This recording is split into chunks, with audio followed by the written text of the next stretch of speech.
For everyone who keeps saying that we're going to the Handmaid's Tale, did you actually watch the show? Because it's really nothing like the Handmaid's Tale at all.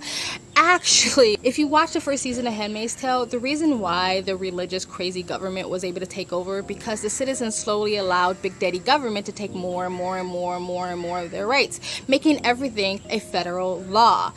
And one of the reasons why they couldn't even fight back is because they took their guns. They took all their guns, so they couldn't even save their own wives and their children.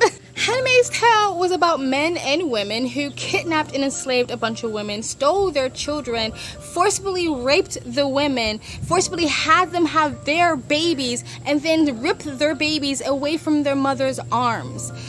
How the fuck is giving states the choice to choose what kind of abortion rights they want in those states anything like the fucking Handmaid's Tale? Just another fear-mongering tactic that they love to fucking use because they can't actually stand on facts and science. What's really sad about this is that there are actually women on this planet that actually have to go through that.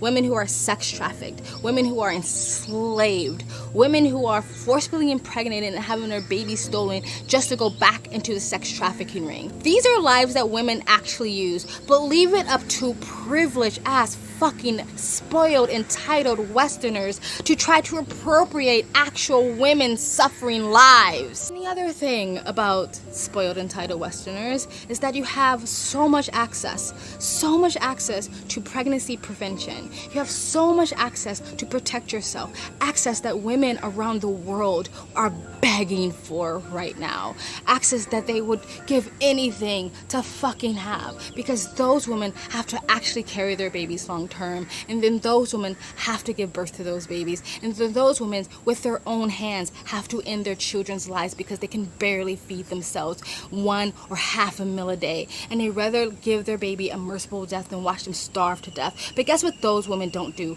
They don't celebrate those deaths. They don't run in a parade and free bleed and throw their titties all over the place, celebrating and baking cakes for themselves. They mourn their children's lives. They actually bury them and make them a grave and visit them. They had love for their unborn. They had love for their children. They just couldn't take care of them because they had lack of resources. But people that grow up and live in one of the most entitled, one of the most rich countries on the fucking planet sit there and they try to appropriate the lives of women that would love to be in a position where you are right now. You have access to prevent yourself from getting pregnant. Stop acting like a bunch of spoiled fucking babies.